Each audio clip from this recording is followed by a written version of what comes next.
welcome to another episode of The Shift with Elena Agar. In this episode, I speak with Todd Levinson and Andre Thomas. They are co-hosts of the podcast called The Healing Race, where they bring up a lot of important and uncomfortable topics and conversations around race in America.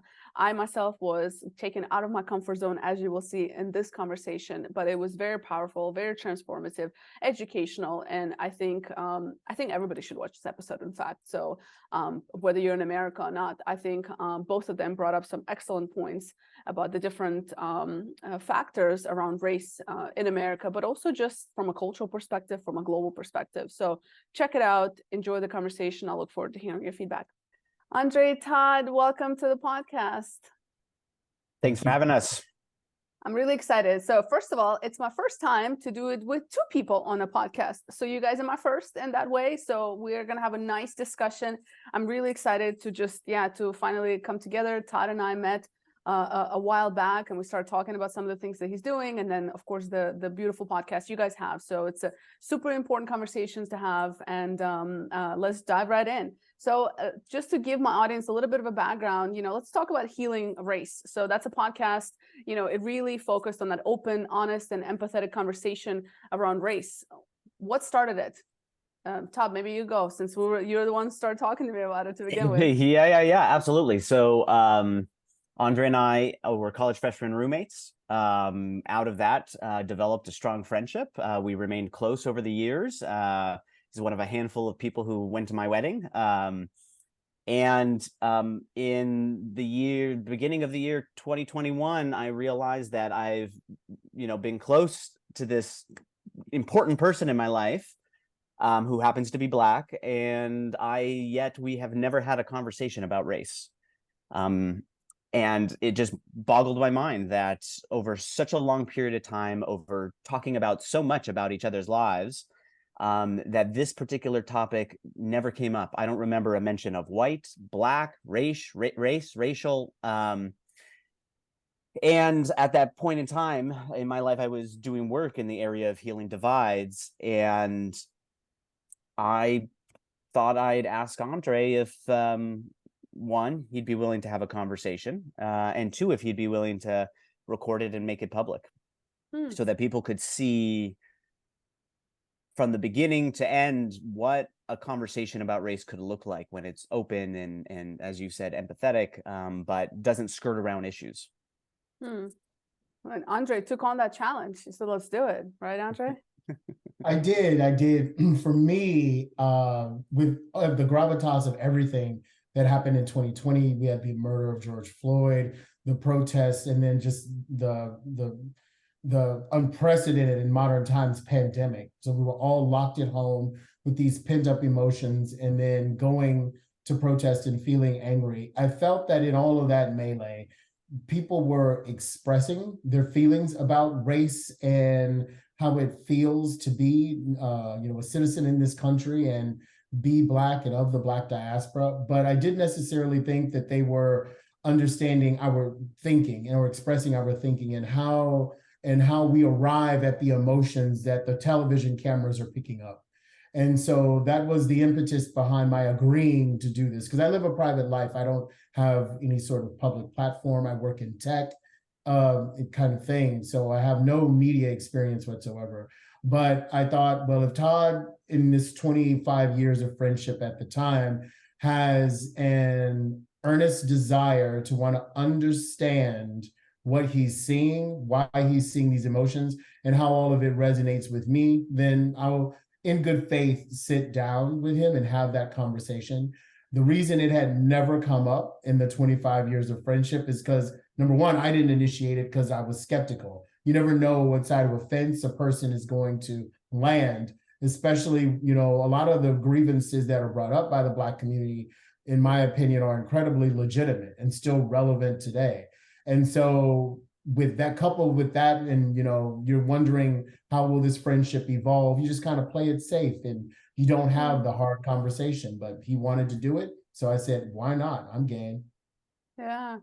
And what's interesting, what I love about, I've listened to some of your episodes, and it's truly like no topic is no discussion is off the table for you guys when you talk about it. And I love it how just you're not afraid to have that conversation. I wonder if it's because of that relationship of 25 plus years. So I'm curious, Todd, from your perspective, having known Andre for 25 years and then having those conversations, were you nervous to have it?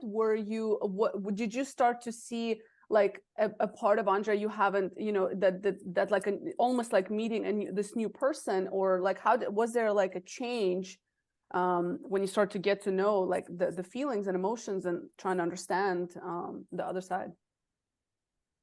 I wasn't nervous. Did our relationship make a difference in that?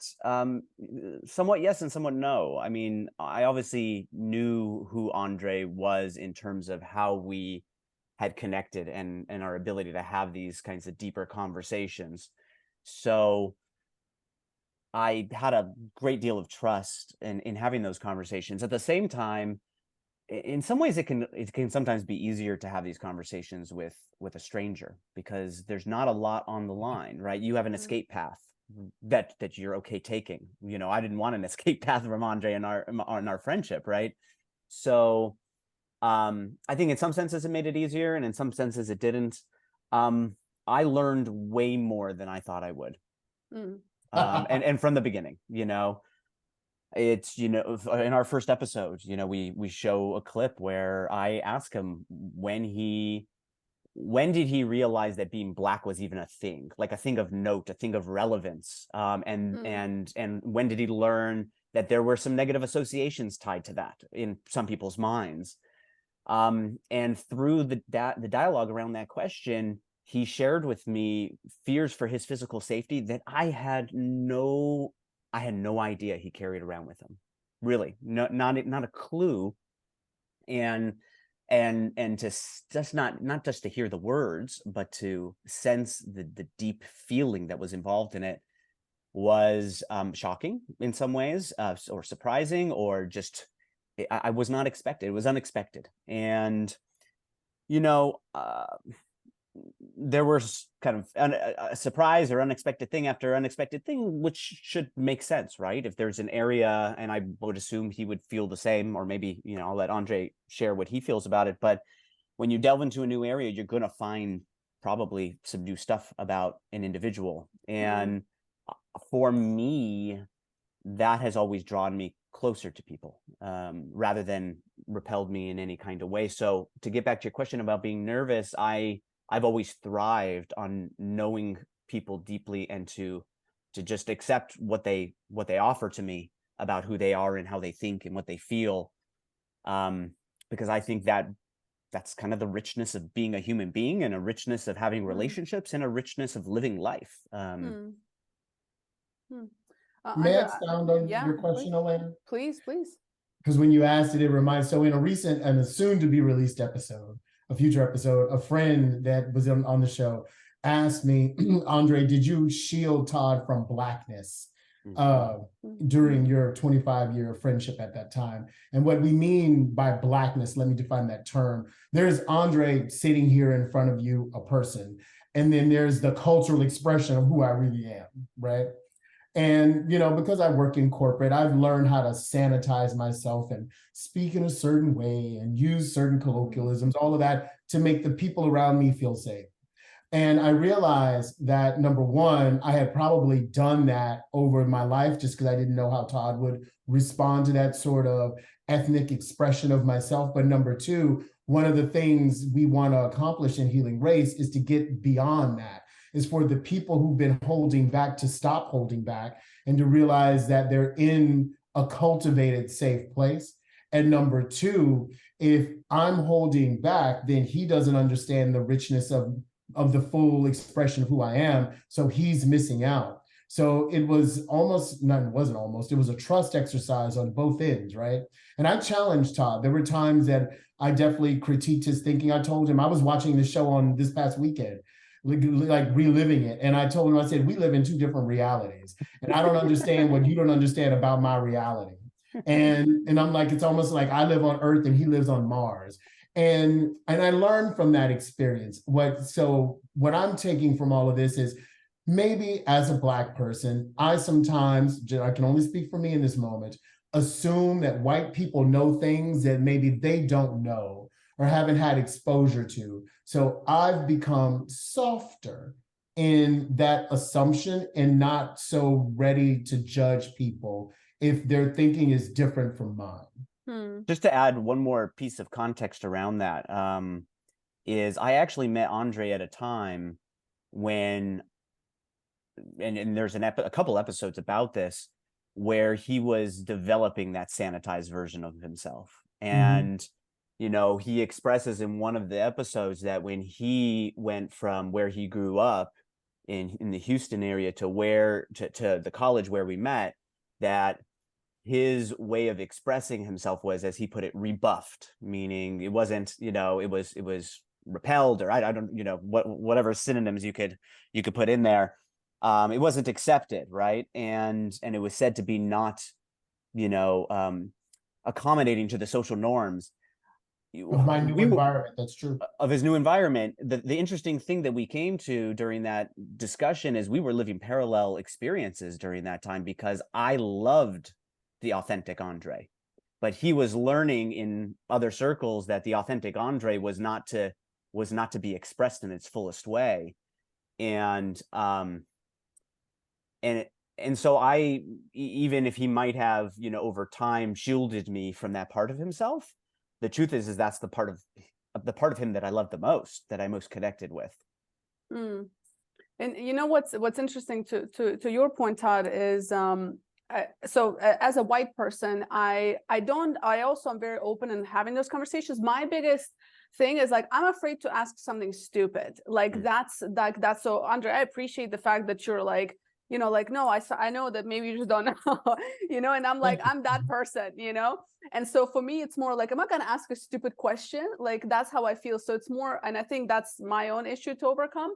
I ask anyway, I guess, but that's if I were to kind of be nervous, that's what I would be nervous about. So, and, you know, and so here's a question that makes me feel nervous to talk about. Let me ask you this. So you've mentioned about, you know, you had to almost sanitize, you know, the blackness, right? Like or like that you know, that the you in that space. And so, and I wonder, like, you know, again, I understand that being Black in America is something very different than being Black maybe somewhere else, right? In America, there's a very solid history of what it means to be Black in America. But I wonder, and it's been very public. And it's been very public, right? But also Black culture is a culture of its own. And so are other cultures. There's a lot of cultures that come to the US, right? And it almost feels like, now that you say it, I was like, well, I feel like a lot of cultures do that. And I'm like, but why? What is it? Why is it that we have to, you know, why is it that it has to be done? That's what I'm confused about, because it's like, why does anybody have to sanitize anything for the sake of who determined that this, I don't know, this corporate culture has to be that way? Like, yes. You know what I mean? So that's, I'm just curious on your thoughts. Are you asking me my thoughts? Yes. And then to Todd as well. Yeah.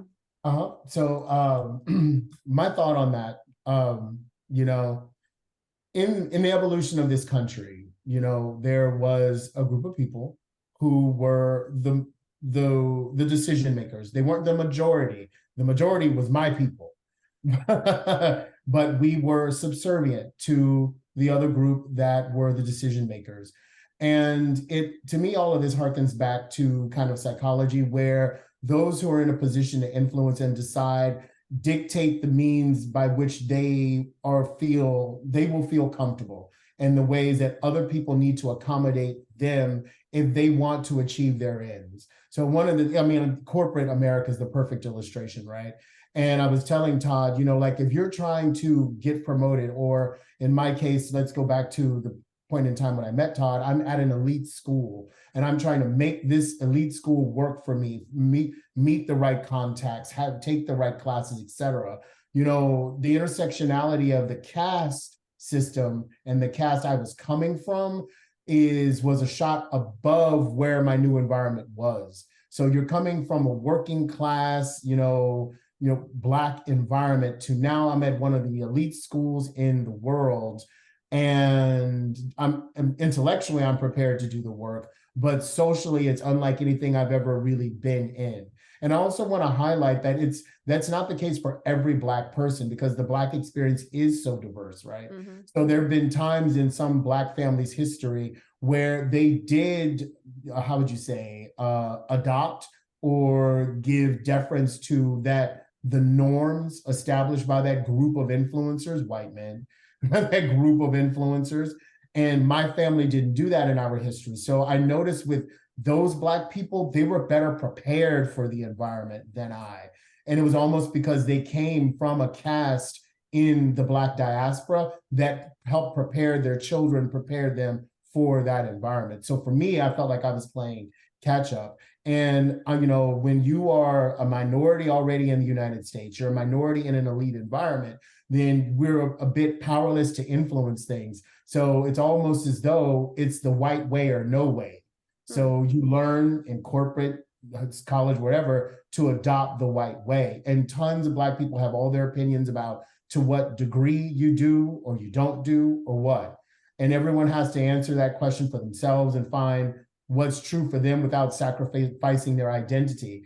But it all depends on your end game. If you're trying to get to a certain place, then you're going to have to emulate the people who are around you.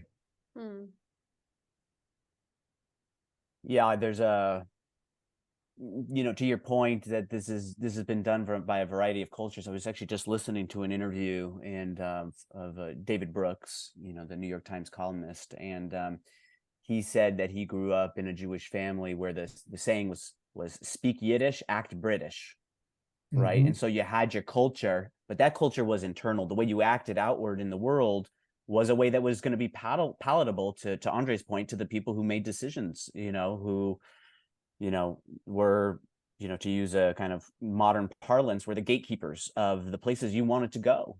And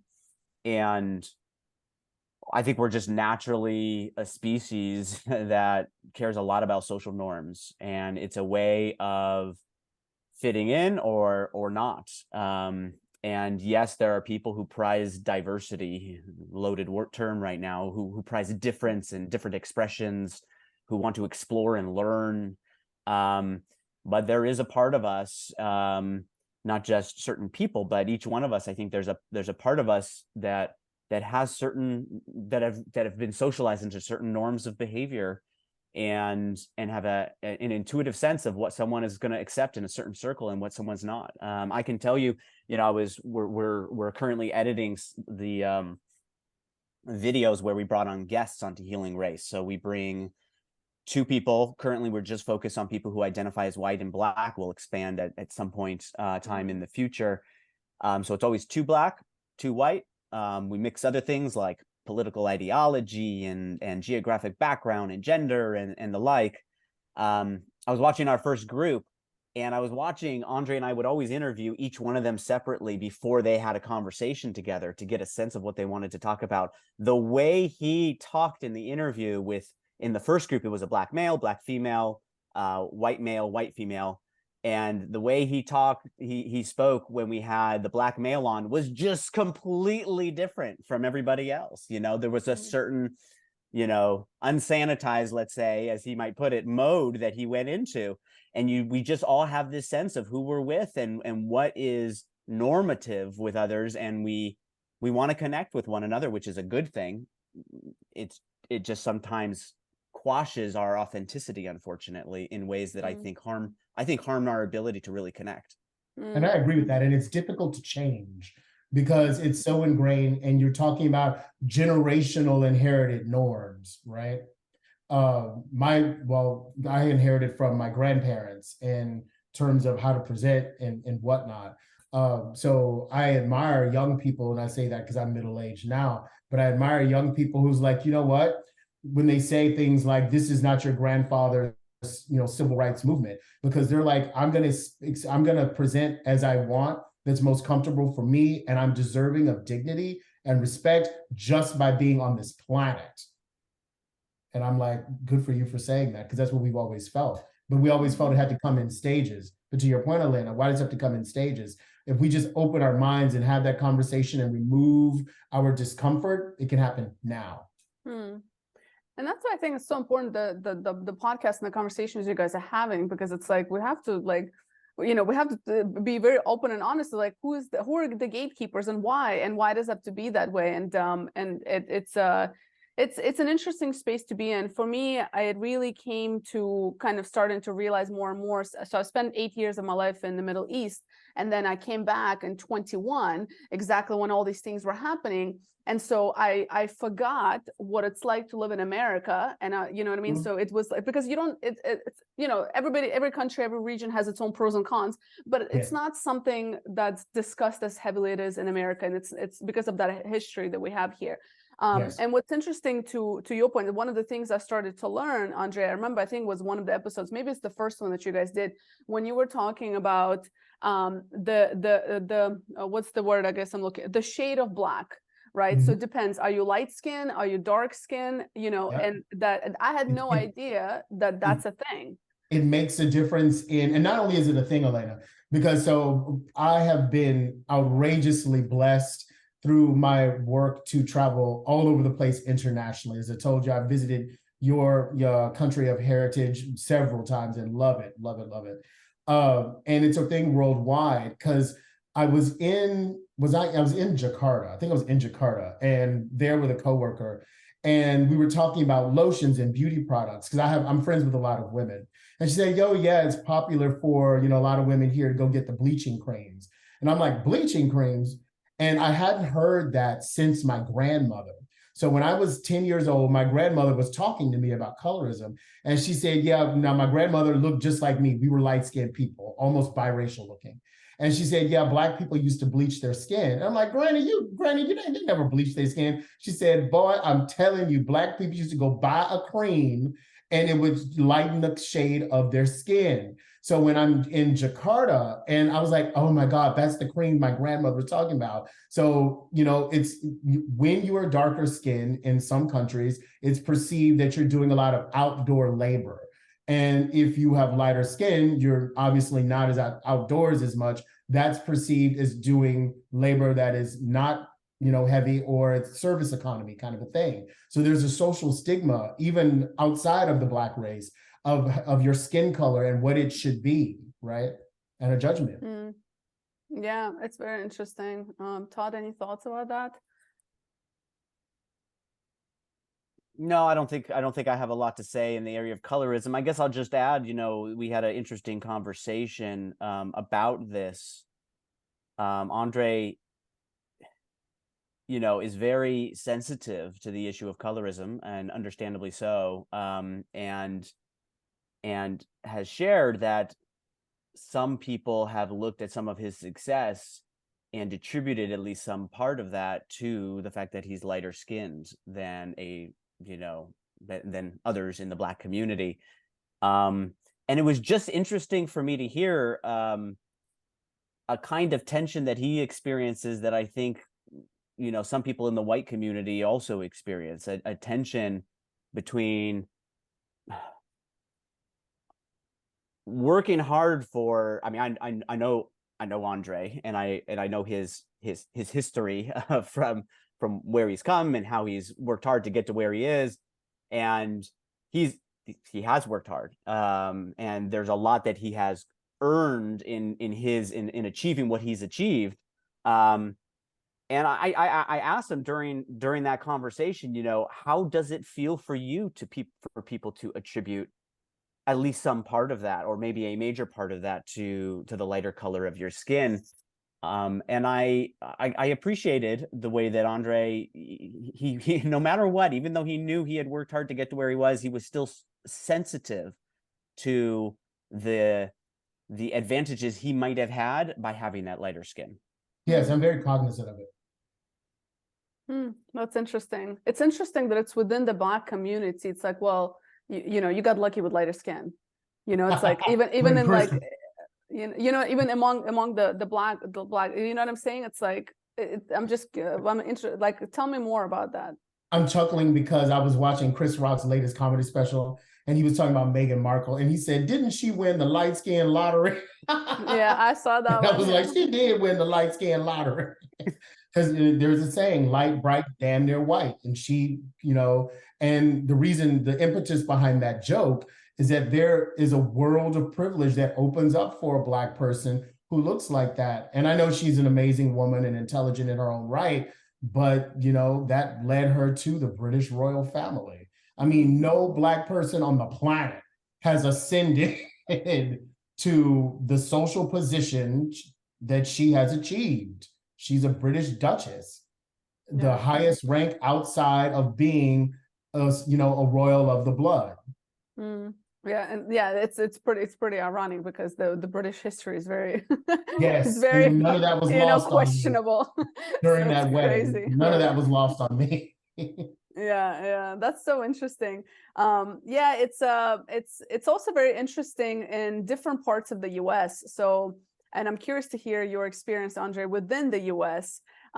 Because so where I live is right outside of Washington, D.C. and Reston, Virginia, which is just a very Northern Virginia, predominantly, I mean, it's pretty diverse, but there's certain parts of Virginia that there's kind of more Black people versus less. Like Alexandria, you'll see like a little bit more of a mix. Reston is a little bit more white, you know. So it's like, and it's interesting to see when I am with like, if I'm meeting my Black friends or something, there is a different feel that they tell me about it. Like they'll feel different, and they'll point it out like, it's really white in Reston, you know, or like, you know, so they feel even more comfortable in other parts. And I'm just curious, like, because it's one country, it's one state even, but just 20-minute drive makes a huge difference in how Black people feel comfortable or uncomfortable. Yes, I can give you some insight into that. So I live in a large, Todd already said I live in Houston, right? But you couldn't pay me to drive through these little Texas towns. And it's because about an hour outside of Houston are people who have very negative feelings toward liberalism when it comes to race, and they deeply support Trump. Now, Trump has his right to be a candidate. I'm not saying he's racist or not racist. That's not really why I'm here. But what I will say is that aligning with that particular person almost has become a kind of a silent calling card of your feelings about race. And so when you talk about you know, it being a diverse experience within a state, that's very, very true. And we, as Black people, we sometimes tend to like to stick to places where we know there's an established, you know, foundation of African-American culture, and there's infrastructure there to support it. And that doesn't mean we won't live in smaller places and places that don't have many Black people. Tons of Black people do, because that's what they prefer. However, it is something, when we are thinking about where to live in the United States, we do take into account, probably unlike, you know, my white counterparts, what is the level of infrastructure for African-American culture and expression in that place.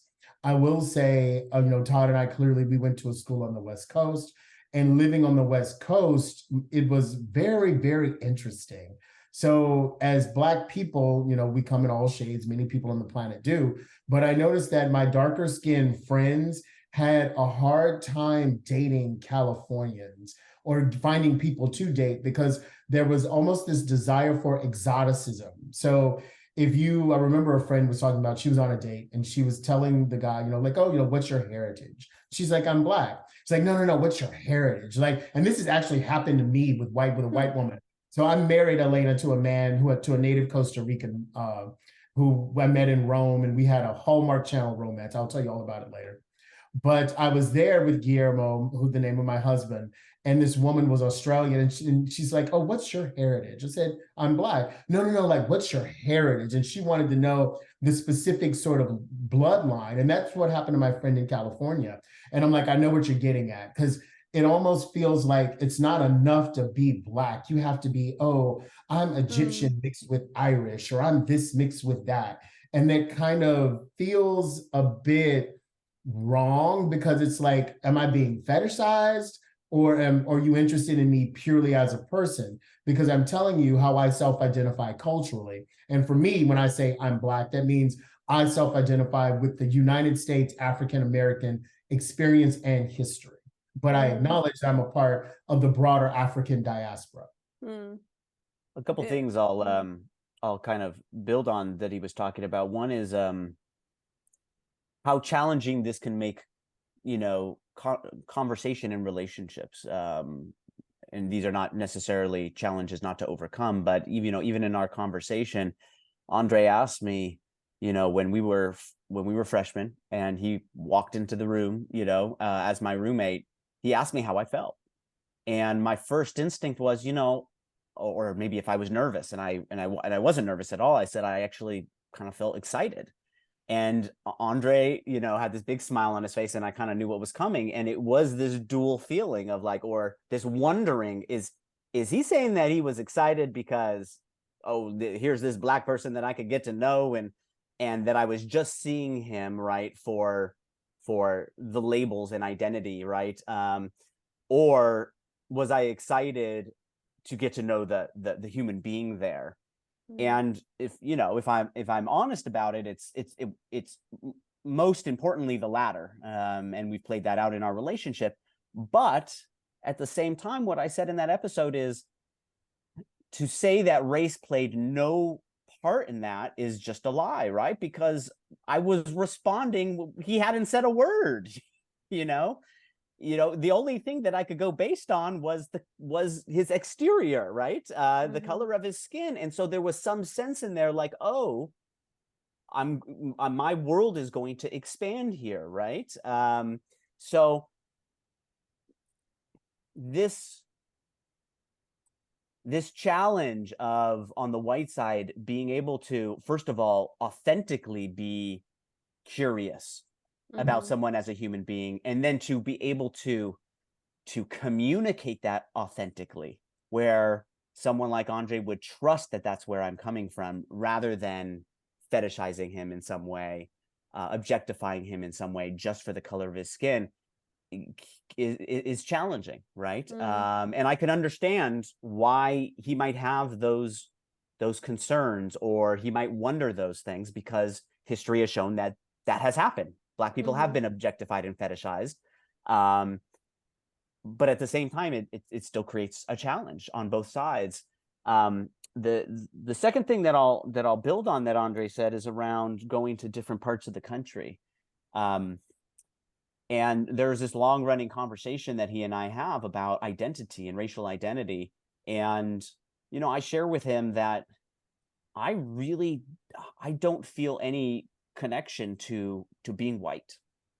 He asked me what box I check, and I said, yeah, I check white Caucasian, because I know that's what people box me into.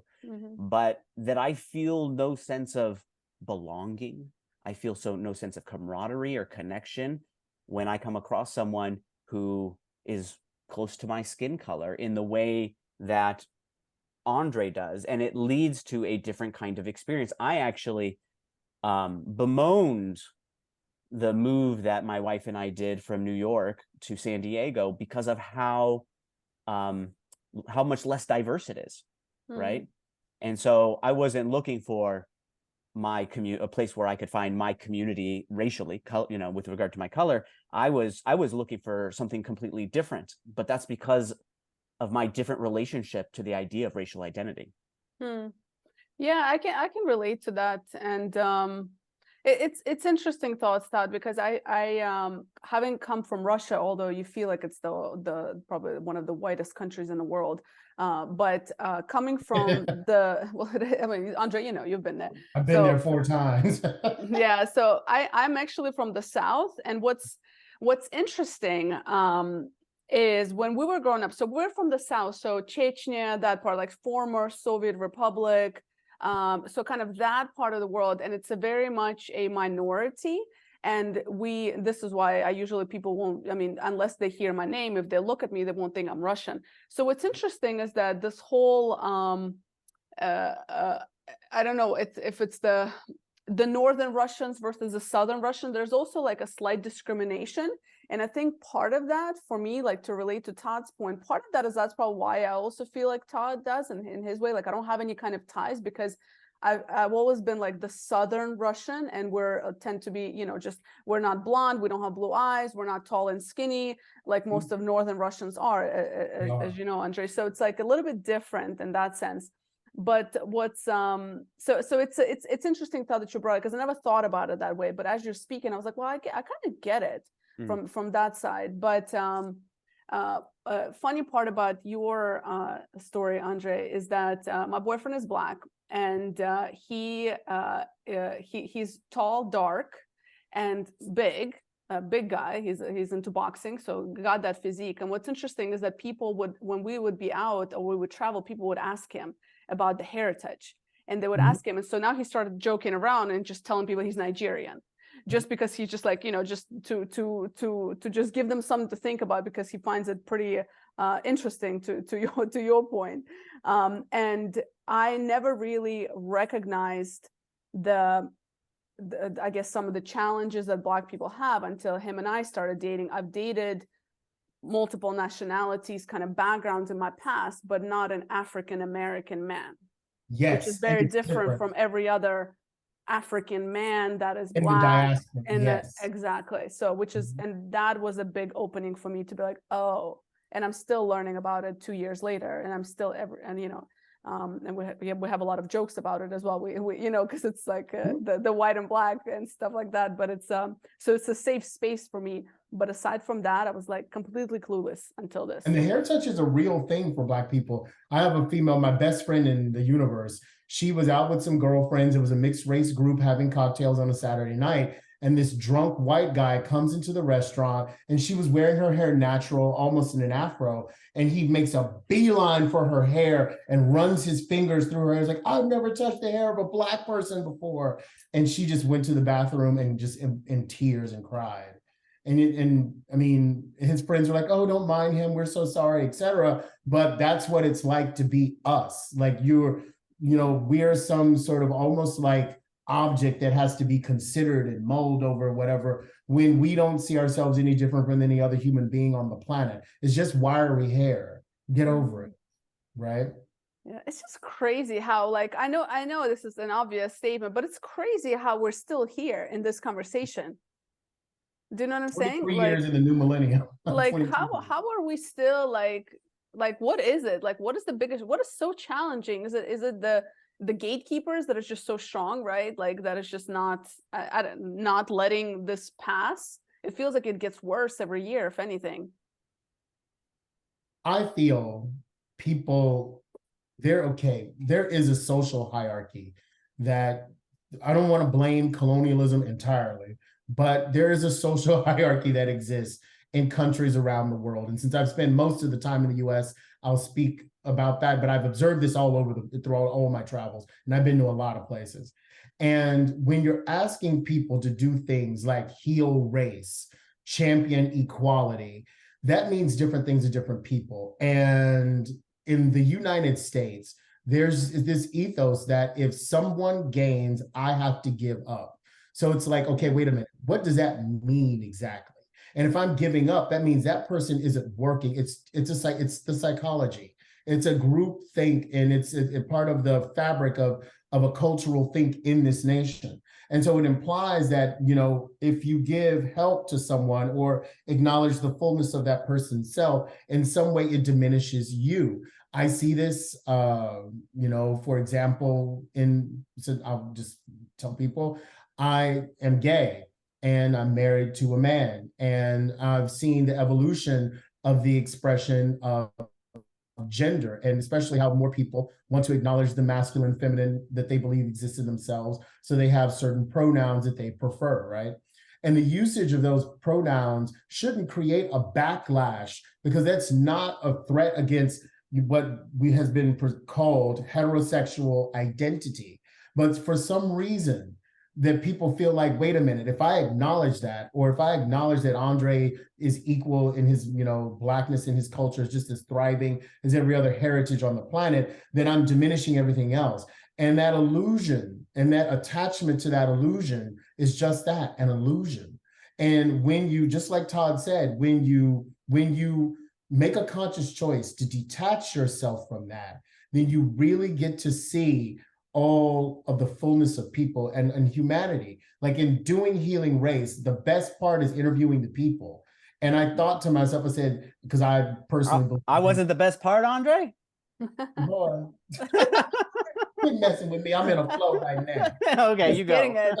But the best part was Todd. And also and I thought to myself, since I align with the Judeo-Christian God, I said, God created the most beautiful thing when created human beings. And we have to just stop and see it. Like, I mean, you are of Russian heritage. And like I told you, I've been to Russia 4 times in my life, and I've been there as long as a month and as short as a week on vacation. And I love Russian culture and I love Russian women. I'm gay and I love Russian women.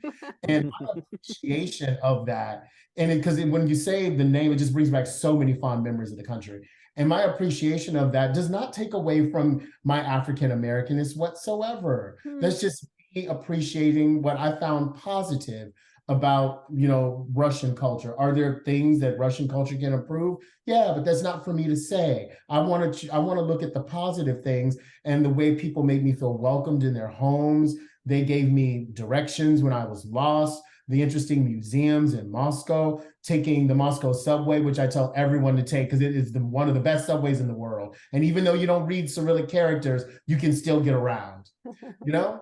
And I love that. That's what's so great about the world. And I just wish more people would just relax and let their guard down and see each other for what we have to offer and not what we're trying to take. I think sometimes too in that battle, there's a battle of views of the world that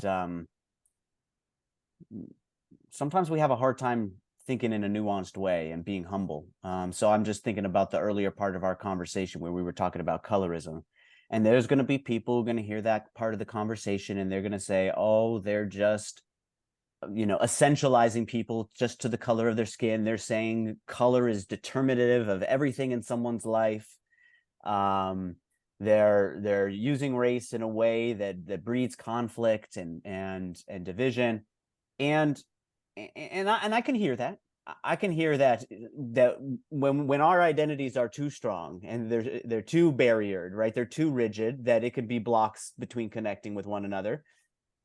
At the same time, it's a factor, and for some people it's a big factor, and for some people it's less of a factor. And it doesn't mean that Andre's ability to capitalize on whatever his opportunities were, or even where he didn't have as great opportunities, isn't also a factor. I feel like it's really hard to get past this racial, it's a divide, but it's a racial ignorance when you can't have a conversation with it devolving into merit is more important, color is more important. These are factors. And when I hear Andre's experience and the experience of our guests, black or white, you get the rich texture of a human life that has some of these elements of these patterns where race mattered, and has elements of the humanity that's above the color of, or beyond, or deeper than the color of Andre's skin. But we hold so tight onto our narrative that we just can't imagine that there's a different reality. Like Andre said, we lived in different realities, but I don't know Andre's reality unless I actually listen to Andre's reality and come to understand it, rather than quashing it right away because it doesn't match mine. Nor does he know my reality, right? Unless he asks those questions. So right? I stopped judging it. Unless I ask those questions, and I stopped judging it. And so I think part of the barrier is, I just wish we felt a little more humbly and a little more curious about human beings and what they've experienced, and recognize the role of race, but also recognize, yes, the other aspects that factor into a human life, and that enable us to connect. So I think there are totally those, advantages that are held on to, power structures, At the same time, I also think that conversation and even where we live and how we live have been so segregated, and we've built up such walls in being able to converse about these things in an open way that it's not always easy to break through and open our mind to a different reality. That's what we're trying to do with Healing Race, is to do that. And not just with Andre and I, with our guests, who all bring different experiences regardless of the color of their skin.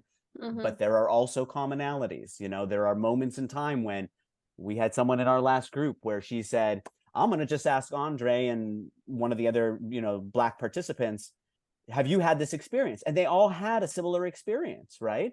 It doesn't mean they live the same life, but it means that there's a pattern to the way that they experience things because of their identity. And so we hope that we open people up to the kind of the nuance of life in that way. Mm.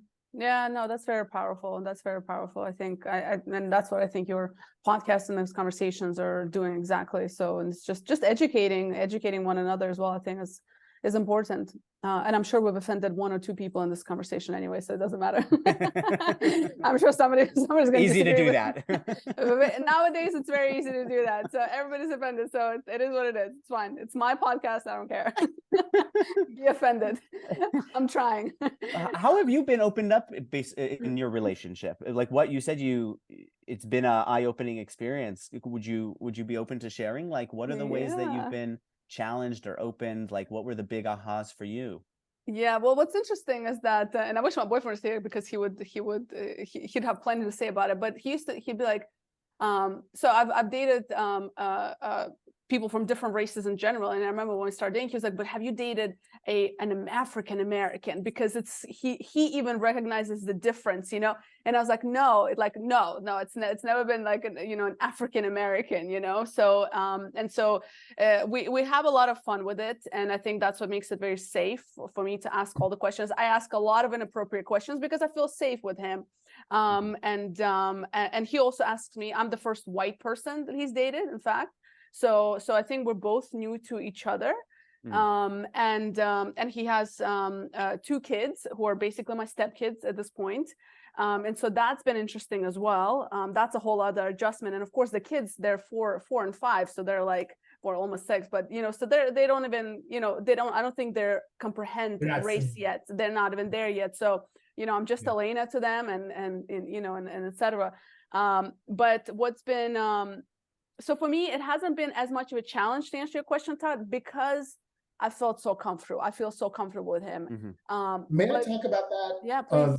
I'm so sorry to interrupt you, Elena, but I all. have deep experience with both cultures. Clearly, I'm African American, and I've worked for, spent a lot of time with Russian people. And I see a lot of similarities between the people. Like I said, I like Russian women. Russian women are upfront. They tell you what they want, and like if you can't get it, bye. And it's a lot like Black women. Like they're as I think back on my experiences in the country, in the United States, with Russian people, there are a lot of similarities. Even Russian older people tend to be very direct. You're gaining weight, and my grandparents were like that. You getting fat. And I'm like, well, hello to you too. Yeah. And so I could see how maybe some of the cultural threads in both of your backgrounds can align to create a really rich relationship. Yeah, and I think that's a good point, and I think it's a cultural piece to it as well, and that I don't know what it is, but we come from, although we're very, where I'm from in Russia in the South, we're very warm as a culture.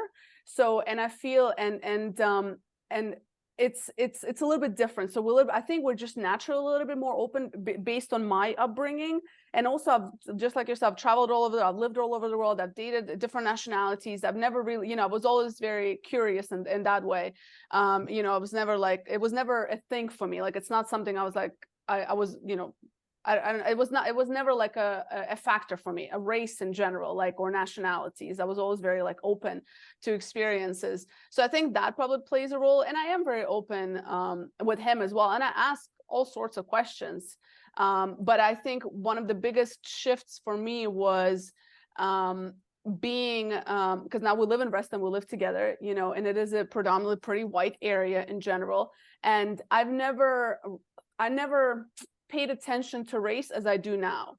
Because so it's like now I pay attention to it more, and I'm like, and he'll be like, it's just really white. And I'm like, no, it's not. And then I'll be like, oh, it really is. But because I never saw it through his eyes, and I think that it goes back to like almost that like we don't know what we don't know.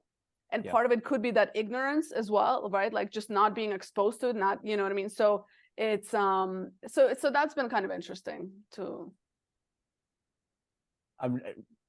You could stop this question if you want, but I don't know how much you talk about the future, right? But you say you think of his kids as stepkids, and I don't know, how do you think about that? Does as you imagine a future together and the future of your family and your future of your stepkids, how does the racial experience in America affect you differently or not? Is there anything that has changed by the fact that you now have these stepkids who are going to inherit a certain world that we we leave off for them?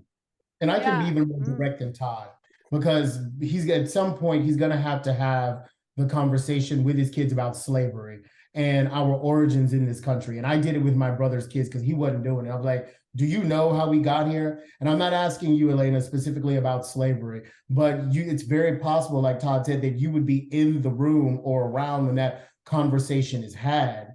And you have to ask yourself, number one, how do you feel about it?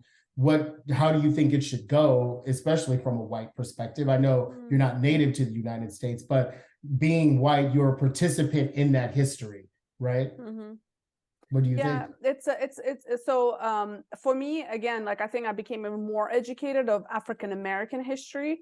And we in DC, if anybody's listening, or if you guys ever come to DC, we have the new African American Museum. Mm-hmm. That is very interesting to check out.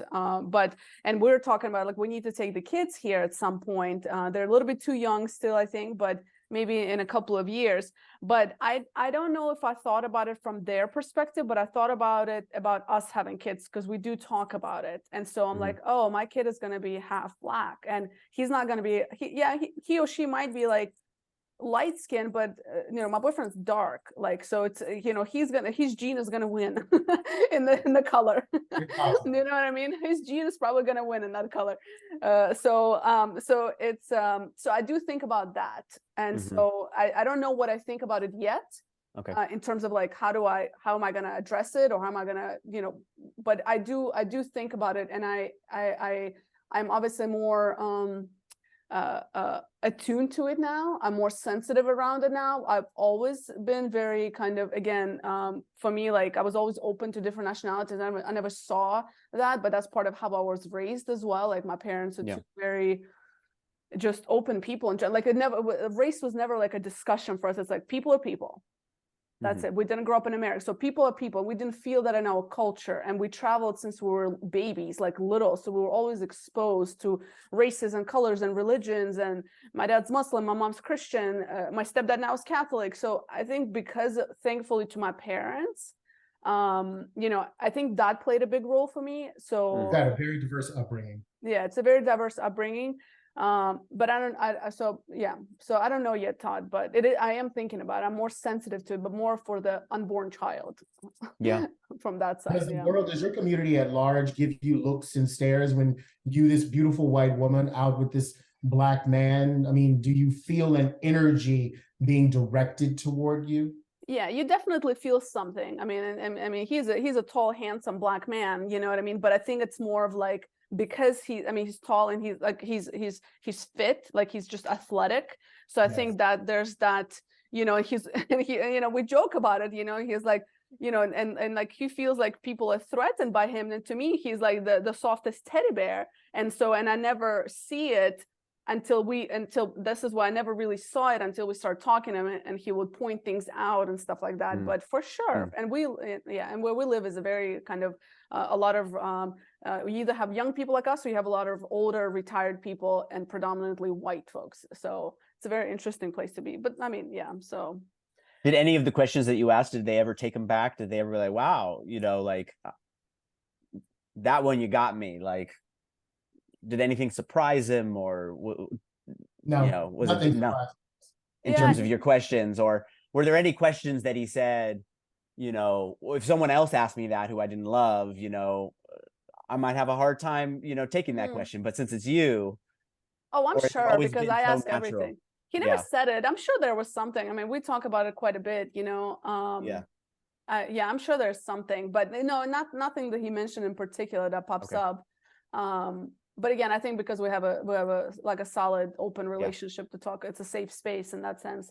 But no, it's so he's like my go-to, You know, a lot of times I'm like, you know, like, what do you think about it? What do you people think about this over here? You know what I mean? Like, how do you feel about the situation? You know, tell me more, you know? So it's, so yeah, so it's pretty good. But what's interesting is he has a big family. And that to me, I'm like, I get nervous because I get nervous to say something wrong or do something. I'm like, I'm going to be that white person that says something stupid at a family cookout, you know, and embarrass him. So like, I still steer clear for large, like they had a family reunion, and I was like, I'm I'm good, about I'll to say, pass.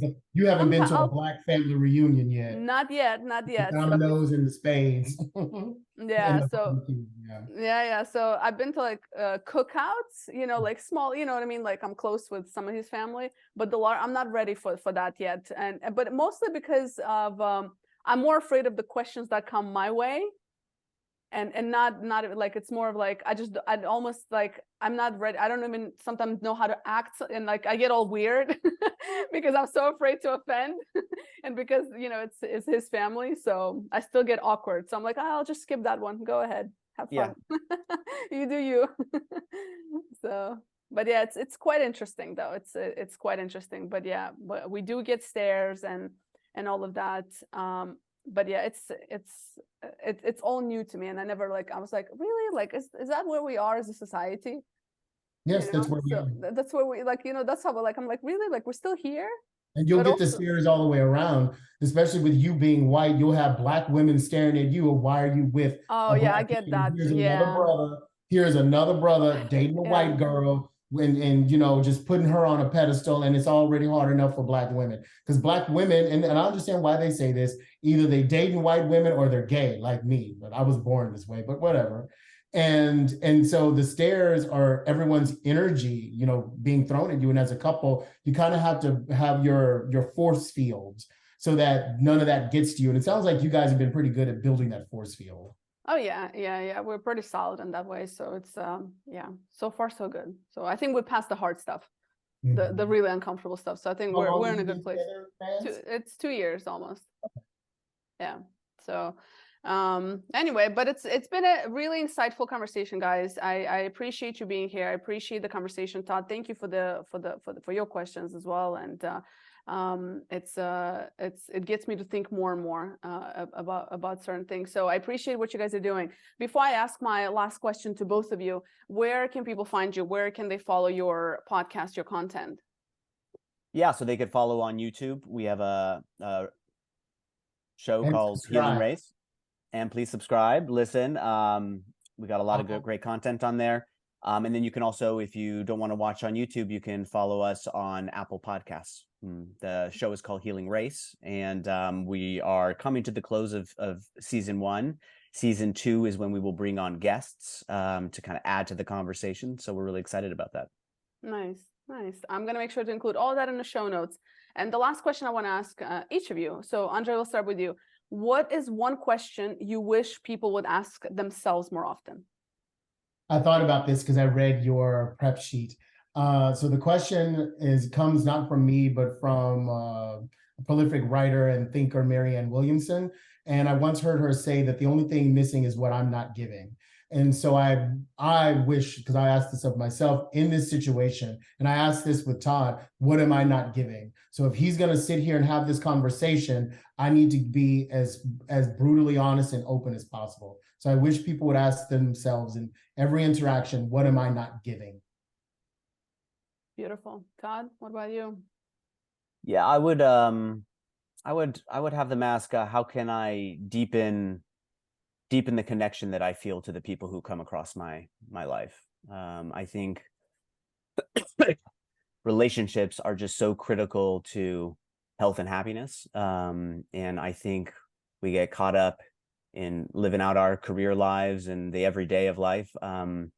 I think the richness of life comes in our most important relationships, but also in how we connect with people on an everyday basis. And I think it would go a long way in healing race beyond just giving us more fulfillment in life.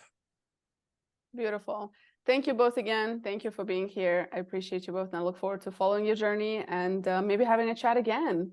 Maybe, you know, yeah, soon.